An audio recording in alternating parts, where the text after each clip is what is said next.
नमस्कार, news and competition के रगड़ चैनल में आपका स्वागत है। देखते हैं उत्तराखंड की 10 महत्वपूर्ण खबरें। उत्तराखंड मौसम, आज ओलावृष्टि की चेतावनी। गैरसैंण में 900 करोड़ रुपए से बनेगी डबल लेन सड़क।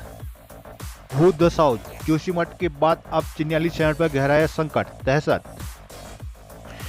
पिथौरागढ़ के जिला अस्पताल 10 साल से बरामदे में सो रहे रोगी नेताओं ने ले ली सुध। सरस मेला, स्वरोजगार अपना रही मातृशक्ति को मिलेगा मंच। पिथौरागढ़ के युवा उत्सव में सांस्कृतिक कार्यक्रमों की धूम। शिक्षा विभाग अशेष बजट सरेंडर करने के निर्देश। 1 साल के कार्यकाल को जन सेवा के रूप में मनाएगी सरकार। टेली मेडिसिन सुविधा दे रहे एसटीएस के डॉक्टर।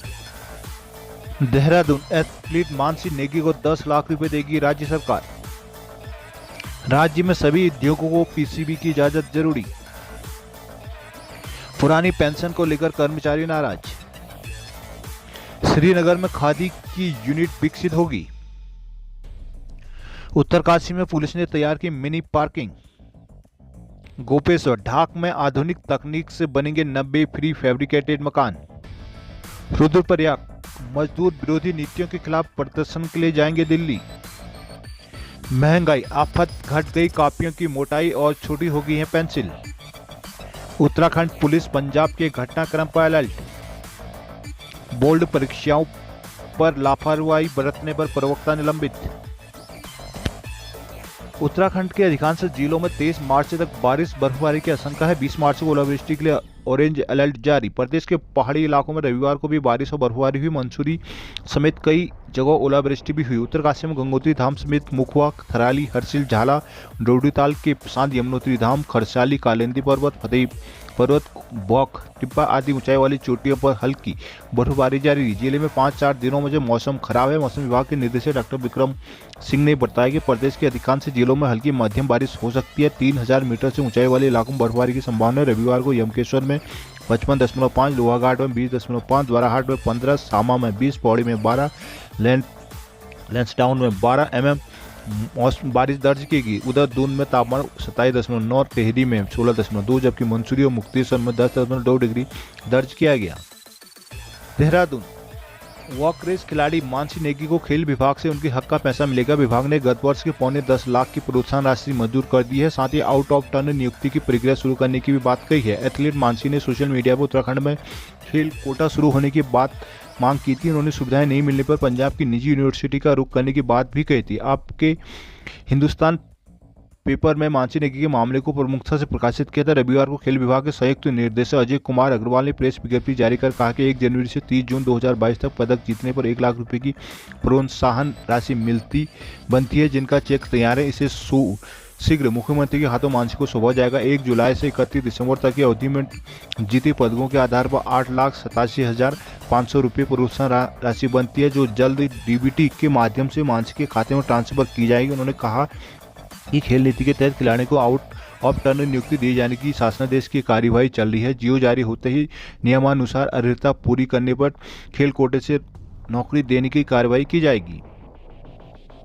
उत्तराखंड में सफेद श्रेणी के उद्योगों को स्थापित करने के लिए प्रदूषण नियंत्रण बोर्ड से लेनी होगी अनुमति। ये ऐसे उद्योग होते हैं जिनमें वायु, जल और ध्वनि प्रदूषण ना के बराबर होता है। पहले उन उद्योगों को पीसीबी की सहमति की जरूरत नहीं होती थी। पीसीबी उत्तराखंड की 30वीं बोर्ड बैठक में इसके साथ ही 8 अहम बिंदुओं पर भी मोहर लग गई है। सभी श्रेणी के उद्योगों में एसी, साइकिल, चाय, चौक, इंजीनियरिंग पाउडर, मिल्क, फ्लोर, अगरबत्ती, खजावा आदि आते हैं। उत्तराखंड प्रदूषण नियंत्रण बोर्ड की 30वीं बैठक का कार्यव्रत बोर्ड की वेबसाइट पर सदस्य सचिव सुशांत पटनायक की ओर से जारी किया गया। विभिन्न न्यायालयों में अधिवक्ताओं के रिटर्नशिप एवं शुल्क आदि को बढ़ाने का अधिकार पीसीबी अध्यक्ष को दिया गया। सभी श्रेणी के उद्योगों को एनओसी प्रमाण पत्र क्षेत्रीय अधिकारी की दे सकेंगे। नियमित एयर क्वालिटी मॉनिटरिंग स्टेशन और संचालन के लिए नेशनल क्लीन एयर प्रोग्राम के तहत विभिन्न संस्थानों से समीक्षा बैठक के आदेश दिए गए हैं। काशीपुर के महुआ आखेड़ागंज में स्क्रैप ब्लड एसिड बैटरी उद्योगों से हो रहे प्रदूषण पर संयुक्त निरीक्षण की आख्या मांगी गई है। बोर्ड सदस्यों को इस आख्या को दिखाया गया है।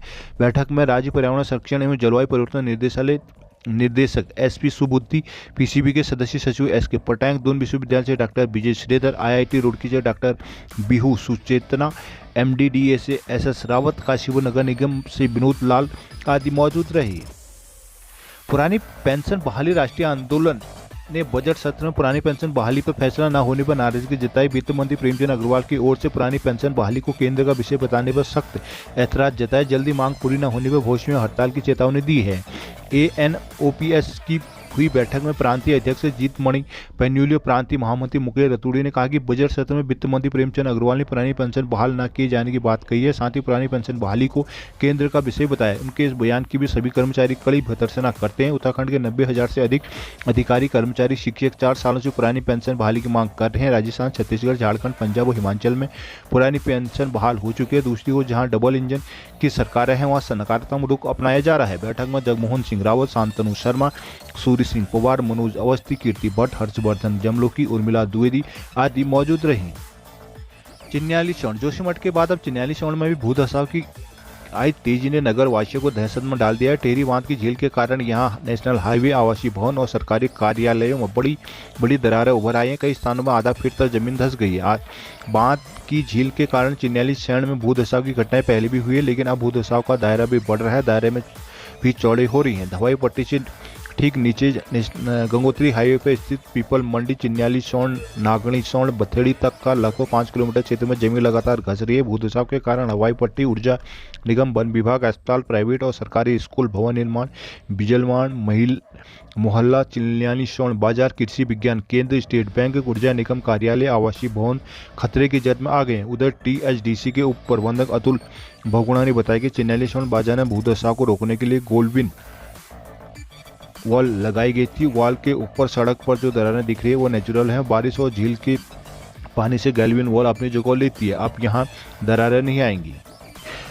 काशीपुर, उत्तराखंड बोर्ड परीक्षा में लापरवाही बरतने में मुख्य शिक्षा अधिकारी से अनुमोदन के बाद खंड शिक्षा अधिकारी ने पंडित गोविंद बल्लभ पंत इंटर कॉलेज में तैनात हिंदी प्रवक्ता को निलंबित कर दिया है। BEO ने कहा कि लापरवाही बरतने वालों को बिल्कुल बर्दाश्त नहीं किया जाएगा। परिषदीय परीक्षा 2023 के लिए मुख्य शिक्षा अधिकारी US नगर ने पंडित गोविंद बल्लभ पंत इंटर कॉलेज में तैनात हिंदी के प्रवक्ता प्रमोद कुमार की ड्यूटी कस्टोडियन के रूप में GIC जोशी मजरा में लगाए थे। आरोप है कि हिंदी प्रवक्ता ने आदेशों का उल्लंघन कर कस्टोडियन के रूप में कार्यभार ग्रहण नहीं किया। BEO RS नेगी ने इस कर्मचारी आचरण नियमावली का उल्लंघन मानते हुए हिंदी प्रवक्ता के निलंबन को CEO से अनुमोदन मांगा। CEO का अनुमोदन मिलने के बाद BEO ने हिंदी प्रवक्ता को तत्काल प्रभाव से निलंबित कर दिया। उन्होंने कहा कि लापरवाही बर्दाश्त नहीं की जाएगी।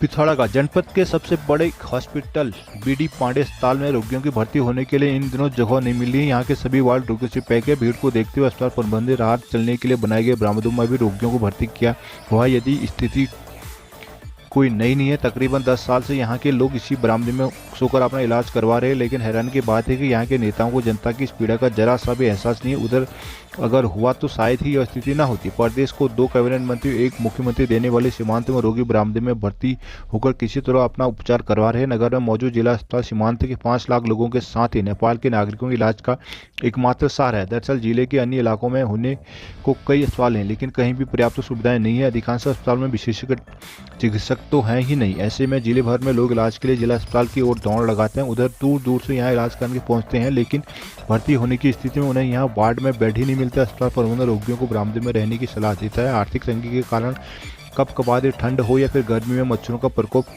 रोगियों के लिए बरामदे में रहकर इलाज कराना नियति बन गया है।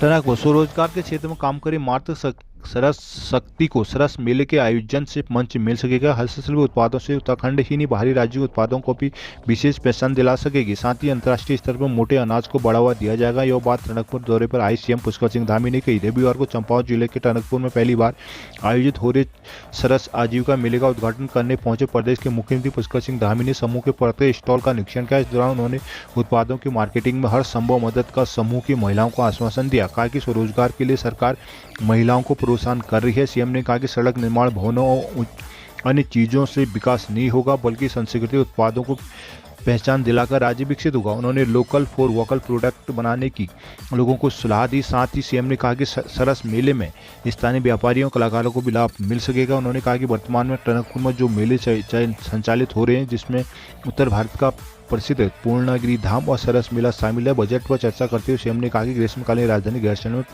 पेश के लिए बजट में प्रत्येक वर्ग का सरकार ने ख्याल रखा है।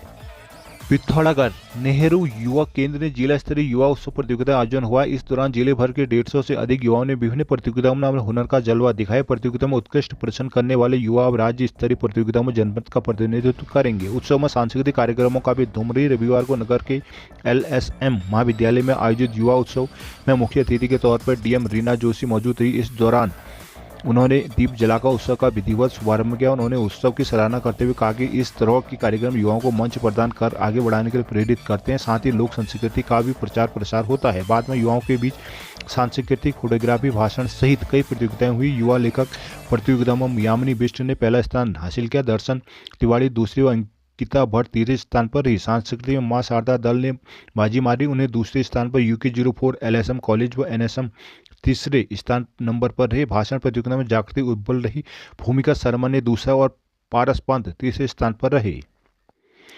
नैनीताल भारत और बेल्जियम के खगोल वैज्ञानिक नैनीताल में जुड़ने जा रहे हैं। भीमताल में 20 से 24 मार्च तक बेल्गो Indian network for astronomy and astrophysics बीनाकारी साला होने जा रही है, जिसमें बेल्जियम, कनाडा के साथ ही भारत से ISRO, एरिज, Tata institute of research IIT के वैज्ञानिक भी शिरकत कर रहे हैं। जानकारी देते हुए कार्यक्रम संयोजक नैनीताल स्थित आर्यभट्ट परीक्षण विज्ञान शोध संस्थान एरिज के डॉक्टर संतोष जोशी ने बताया कि भारत और बेल्जियम अंतरिक्ष विज्ञान के क्षेत्र में बड़ी परियोजनाओं पर मिलकर काम कर रहे हैं, जिसमें नैनीताल के देवस्थल में स्थापित 3.6 mm ऑप्टिकल टेलीस्कोप और देश की पहली 4 मीटर लिक्विड मिरर टेलीस्कोप शामिल है। दोनों देशों के वैज्ञानिक ने इन टेलीस्कोपों से मिले आंकड़ों पर अध्ययन करते हैं। ऐसे में भीमताल में होने जा रही तीसरी बीना कॉन्फ्रेंस में इन टेलीस्कोपों से एकत्रित डाटा से प्राप्त परिणामों पर चर्चा होगी।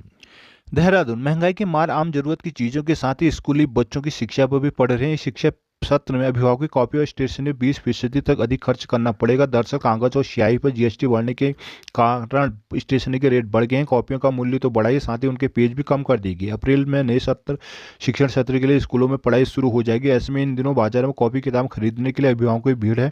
अभिभावक अगले सत्र के लिए बच्चों को जरूरी सामान खरीद रहे हैं, लेकिन पिछले सत्र की तुलना में इस बार कॉपियों के रेट अधिक न होने के कारण वो परेशान है। देहरादून में डिस्पेंसरी रोड स्थित मनी सनी स्टेशनरी के मालिक सौरभ गांधी ने बताया कि कागज पर GST बढ़ाकर 12% और स्याही पर 18% हो गया है। ऐसे में A4 कागज का जो पैकेट पहले 160 में मिल जाता था, उसके रेट अब 260 पहुंच गए। ऐसे में कॉपियों के रेट में भी काफ़ी अंतर आ गया। उन्होंने बताया कि 144 पेज की कॉपी पहले 30 रुपये में मिलती है, उसके रेट तो कम नहीं हुआ, लेकिन पेजों की संख्या 144 से 120 कर दी गई है। ऐसे ही कई ब्रांड ने कॉपियों के रेट भी बढ़ाए हैं, साथ ही पेजों की संख्या, लंबाई और चौड़ाई में भी कम कर दी। इस प्रकार 50 रुपये की रफ कॉपी 400 से 320 पेज की कर दी गई है। ऐसे में 10 पेन का सेट अब 90 रुपये पहुँच गए। 5 रुपये की पेन अब 7 रुपये की हो गई। सामान्य ज्योमेट्री बॉक्स जहाँ पहले 70 रुपये थी, अब वो बढ़कर 100 रुपये पहुँच गया है। उन्होंने बताया कि पेंसिल के रेट भी इजाफा हुआ है। 10 पेंसिल के पैकेट में 20 रुपये तक की बढ़ोतरी हुई। पैकेट अभी 60 रुपये का, पहले स्याही पर 5% तक GST था, अब यह 18% हो गई है।